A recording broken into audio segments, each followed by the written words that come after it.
Assalamualaikum warahmatullahi wabarakatuh. Alhamdulillah, puji syukur kehadirat Allah Subhanahu wa taala yang telah memberikan rahmat, nikmat, hidayah serta inayahnya sehingga kita semua dapat mengikuti pembelajaran mata kuliah metodologi studi fikih pada kesempatan kali ini. Sebelum kita memulai pembelajaran, marilah kita membaca Ummul Kitab surat Fatihah terlebih dahulu. Semoga pembelajaran nanti dapat berjalan dengan lancar tanpa ada suatu halangan apapun. Al-Fatihah.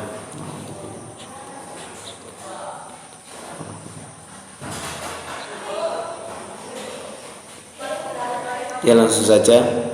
Di sini kami dari kelompok 5 akan menjelaskan tentang materi historitas Imam Syafi'i, Imam Ahmad bin Hambal, dan Imam Ja'fari. Kelompok kami terdiri dari 3 orang. Yang pertama ada Putri Triana Latifah, yang kedua saya sendiri Muhammad Afi Hidayatullah, yang ketiga Wiji Ayu Penggali. Langsung saja, di sini saya akan membahas tentang sejarah mazhab Imam Syafi'i.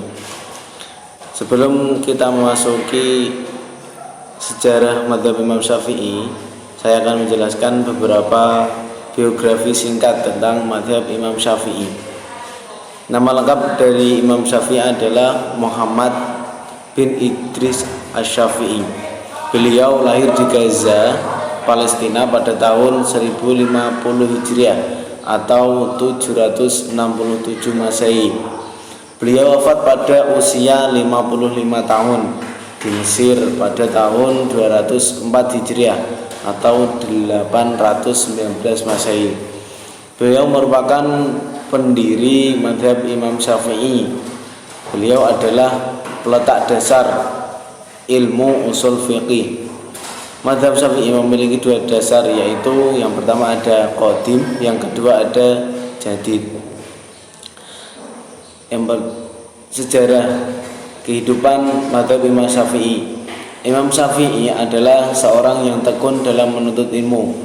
Itu dapat dibuktikan dari yang pertama, usia 7 tahun beliau sudah dapat menghafal Al-Quran.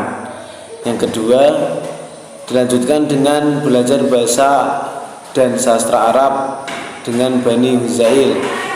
Yang ketiga, beliau itu cenderung dengan lebih mendalami ilmu syair, sastra, dan bahasa Arab.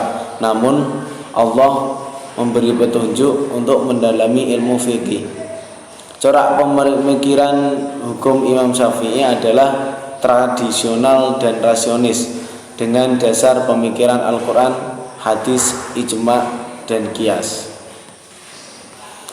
Metode istinbat, dasar-dasar atau sumber hukum yang dipakai Imam Syafi'i dalam mengistinbat hukum adalah Alkitab, As-Sunnah, Mutawatirah, Al-Ijma', Khobar Ahad, Al-Qiyas, dan Al-Istihab. Itu saja yang dapat saya sampaikan. Kurang lebihnya mohon maaf. Wassalamualaikum warahmatullahi wabarakatuh. Sebelumnya saya akan memperkenalkan diri terlebih dahulu. Nama saya Wiji Ayu Penggali, NIM 2020-3182. Di sini saya akan menjelaskan materi selanjutnya mengenai sejarah mazhab Imam Ahmad bin Hambal atau Imam Hambali.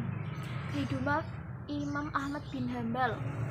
Imam Ahmad bin Hambal adalah seorang mujtahid besar, ahli hadis dan ahli fikih, pendiri madhab Hambali, yaitu mazhab keempat dalam hasanah pemikiran fikih Islam Sunni. Nama lengkapnya adalah Abdullah Ahmad bin Muhammad ibnu Hambal ibnu Hilal ibnu Asad al-Syaibani al-Baghdadi. Beliau lahir di Baghdad pada tahun 164 Hijriah. Ayahnya adalah seorang pejuang yang handal yang kemudian meninggal ketika Imam Ahmad bin Hambal ini masih di bawah umur.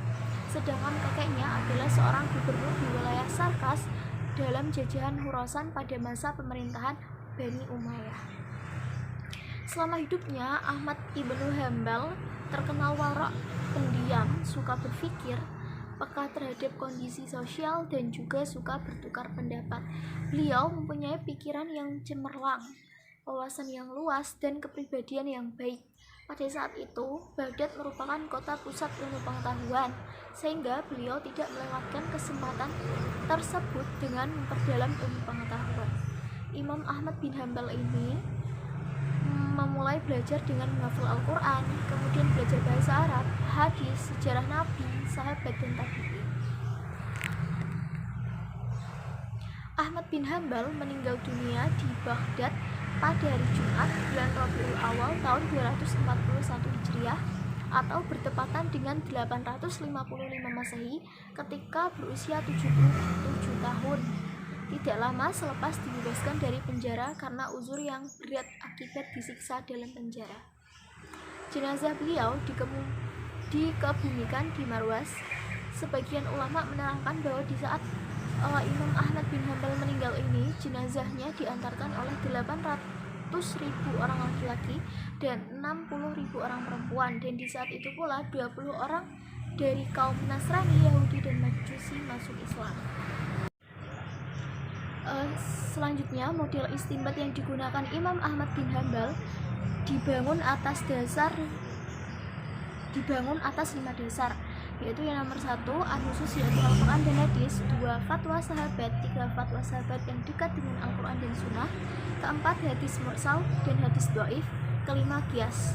Sekian dari materi saya. Materi selanjutnya akan disampaikan. Baik, materi yang terakhir yang akan saya sampaikan yakni materi mengenai sejarah mazhab Ja'fari. Kehidupan Imam Ja'fari. Ja'far al-Shadiq atau Imam Ja'far adalah seorang ahli fuqaha yang disanjungi oleh kelompok Syiah maupun oleh kelompok Sunni atau As-Sunnah wal Jamaah. Beliau merupakan guru dari 2 pendiri mazhab besar yang banyak dianut di Indonesia, Malikiyah dan Hanafiyah. Imam Ja'far adalah pendiri dari mazhab Ja'fari. Nama lengkapnya adalah Abu Abdullah Ja'far bin Muhammad al-Baqir bin Ali Zainal Abidin bin Husain bin Ali bin Abi Thalib al-Alawi al-Madani al-Shadiq. Beliau dilahirkan pada tahun 80 Hijriah atau 699 Masehi. Adapun corak pemikiran dari Imam Ja'fari ada 3. Yang pertama, dari sumber-sumber hukum Islam, yaitu Al-Quran, Al-Hadis, dan Akal. Yang kedua, istihasan tidak boleh dipergunakan. Yang ketiga, Al-Quran merupakan wahyu yang lengkap yang mencakup solusi segala macam persoalan agama. Materi yang terakhir, model istinbat dari Imam Ja'fari. Ada 2.